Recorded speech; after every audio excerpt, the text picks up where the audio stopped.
And welcome to Portraits of Paradise. Nice to have you with us this week.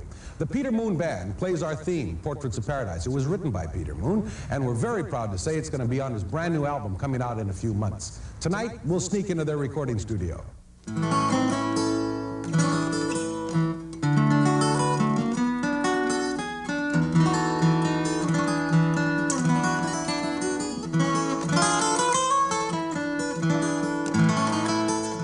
He's a graduate of the University of Hawaii. His major was English Lit, and he even taught English once in Nagoya, Japan. But his first love is the music of the islands. He is Peter Moon. He's the core of the Peter Moon Band.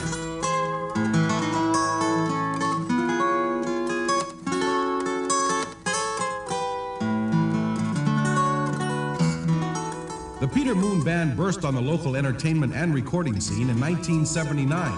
They had a modern and contemporary sound that's not only survived, but it's grown for more than a decade. They have made bold statements with their music, and yet they never stray far from their roots, the music of Hawaii.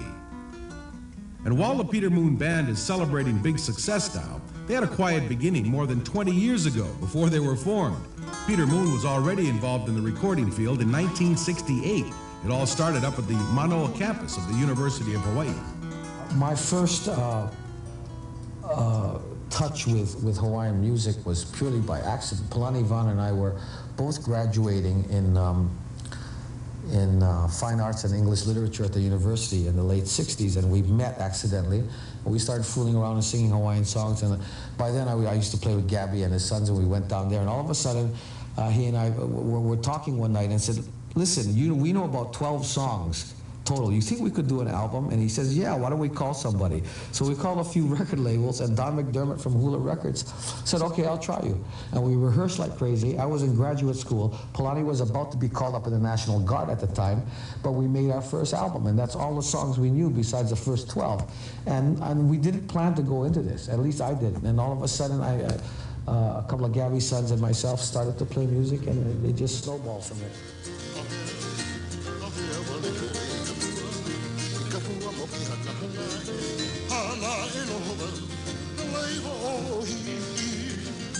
One of the main influences in the musical life of Peter Moon was the slack key mastery of the late Gabby Pahinui.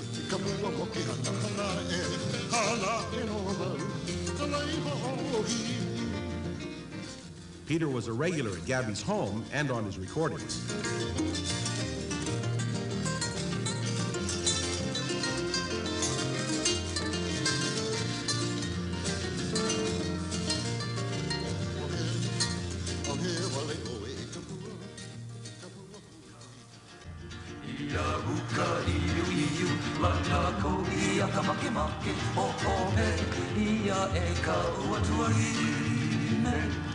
Peter's trail to the present time took him from the early days with Palani Vaughn to a union with Robert and Roland Casimero, the famous Casimero brothers. They then formed the popular Sunday Manoa group that released such smash album hits like Hawaiian Time, Guava Jam, and Crack Seed, and finally, the Sunday Manoa 3.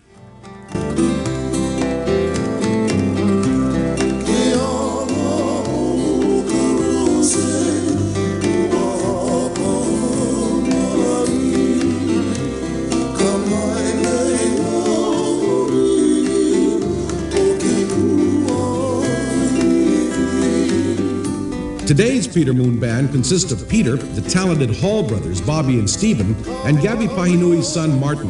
And they're working on their 9th album, due for release in April. And tonight, you're there.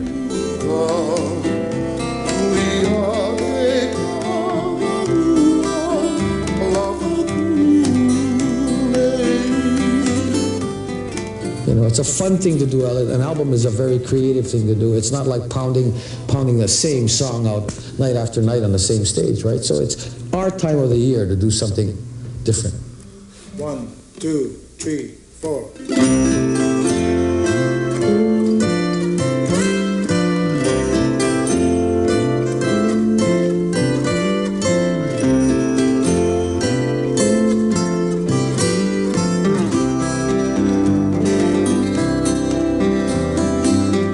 Now, if you thought all you do to record an album is walk into the studio and play, guess again.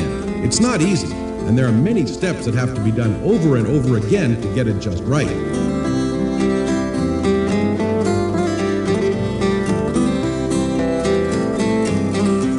challenge is getting the material correct, arranging it correctly, and kind of dividing the labor, right? Stephen and I do the rhythm, Bobby and Martin do the lead vocals, I do the solos, a sax player comes in, etc., etc. So it's like splitting the division correctly.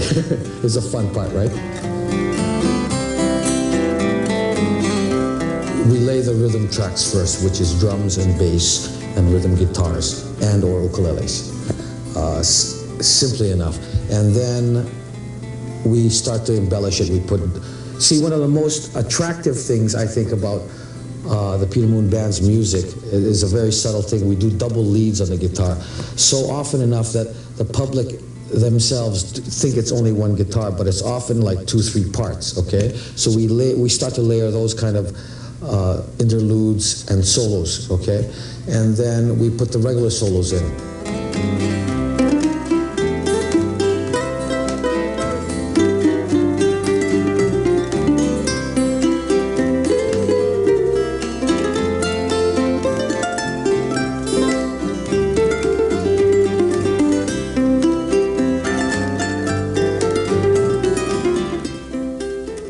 Then we have the drummer come back and get on a percussion table and put claves and timbales and what have you.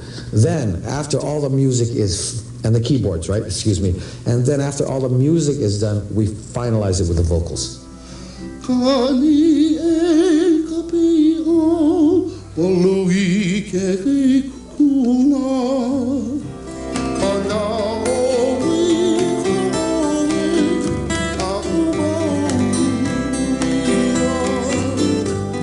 You know, Martin is one gifted vocalist that will take a Hawaiian song or struggle with a Hawaiian song and make it sound just golden, right? Just beautiful. Sounds like his daddy sometimes.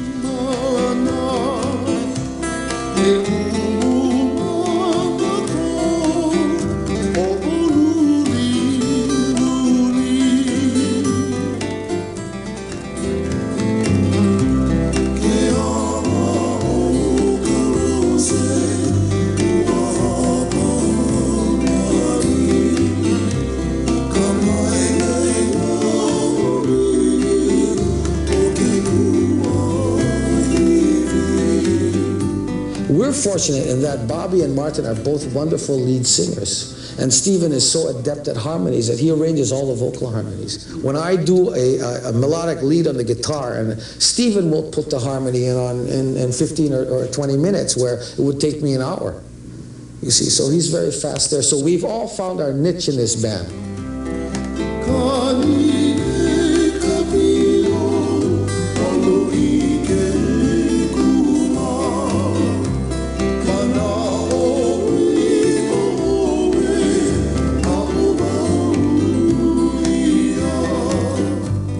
It's a good unit, you know. We get along not only as musicians but as friends. You know, we can get along well, and I think that's been the key factor in keeping us together this long.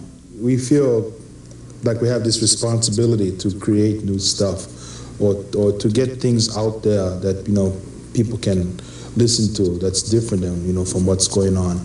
We've gone in all different directions musically: reggae, rock and roll, you know, semi-rock, country, ballads, and Hawaiian, of course. So we've tried everything, but the tried and true has always been Hawaiian.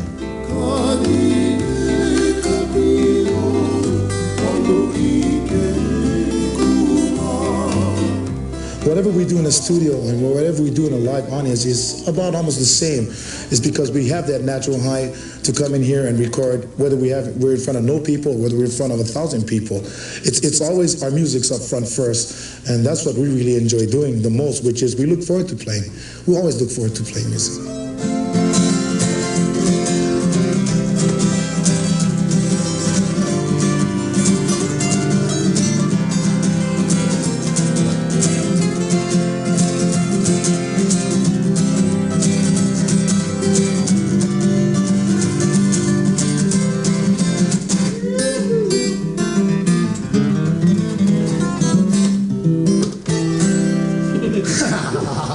I'll take that.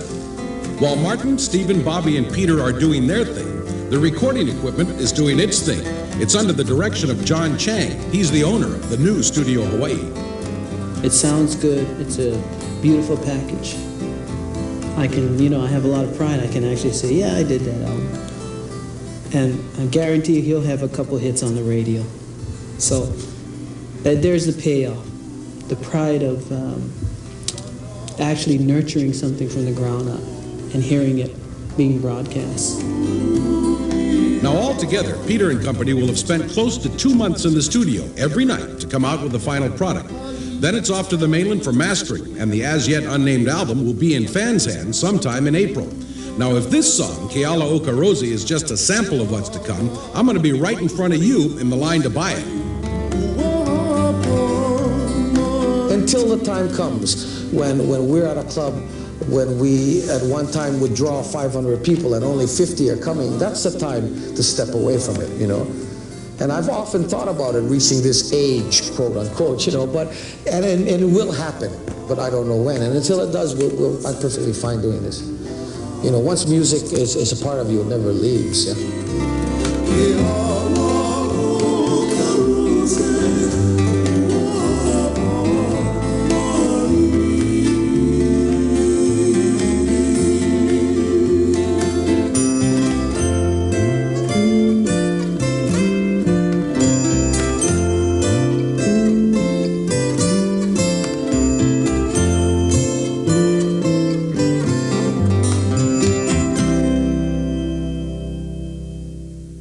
Now, just like we promised, we leave you with the Peter Moon Band. You have a nice week. See you next time. I'm Mike Buck. Good night and aloha.